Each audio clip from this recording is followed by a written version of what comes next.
Welcome to the Battlegrounds Tour Agency's tour of Erangel. Now, the island itself is pretty infamous, but on this tour you're going to get up close and personal with Erangel and see the major landmarks from the ground, just like a real Battlegrounds contestant. Only difference is, all of you get to leave the island alive. While we're down here, we'll also dive into some of the history of the island. Nobody really knows the whole story about what went down here, but with the help of prominent Battlegrounds historians, we've pieced together some of the clues left behind. Now, when people still lived here, there was quite the little community on the island. Farmers, laborers, physicians, teachers, even dock workers made up Erangel's economy, and everyone contributed to keep the island a self-sustained place. Even after the military took control of Sosnovka, life kept on like normal for a time. But as the occupying force got more oppressive and more demanding of the population's obedience, well, things started to escalate. Resistance against the military started to rise up, which caused the military to tighten their grip, and so on. Of course, that all ended in 1965 when the bombs started dropping. Anyway, our first stop on the tour is Kameshki.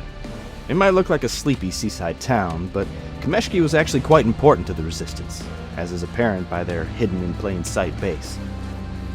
This was one of several bases set up around the island to monitor what the military was doing and plan strikes against them. And being so close to Stalber, you can bet they were relaying communications of their own. Speaking of, let's head up the mountain. Stalber is one of the highest points on Erangel, and as such was the perfect spot to set up communications arrays. While we don't know for sure which side of the conflict controlled Stalber, the resistance base in Kameshki and the bunker just down the hill tell us that this area was mostly blue territory. They even flew the flags of their enemy down here to help throw them off their trail. This here is Erangel's infamous crash site. It's nothing compared to that aircraft graveyard down on Sosnovka, but it being so out of place is exactly what makes it interesting. Nobody's quite clear on how the plane went down, but these things don't really have a habit of just falling out of the sky by themselves. That was before flight data recorders were widely used, so we might never know what took her down. But she's part of the island now, and part of the tour. George Bull was a priority for the occupying force, as it housed a large portion of Erangel's population, and was the island's most prominent port, with shipping containers full of supplies from the mainland arriving every week. They set up base in the north of the city and put its jail to good use once the blue flags started flying around. Some of you noticed the cameras around. Those are a more recent addition to make sure none of the Battlegrounds action is missed. They get replaced pretty often with all the bullets flying around. Speaking of surveillance and bullets flying, that mountain outside Vigatka was a prime place to set up surveillance, or even a sniper nest.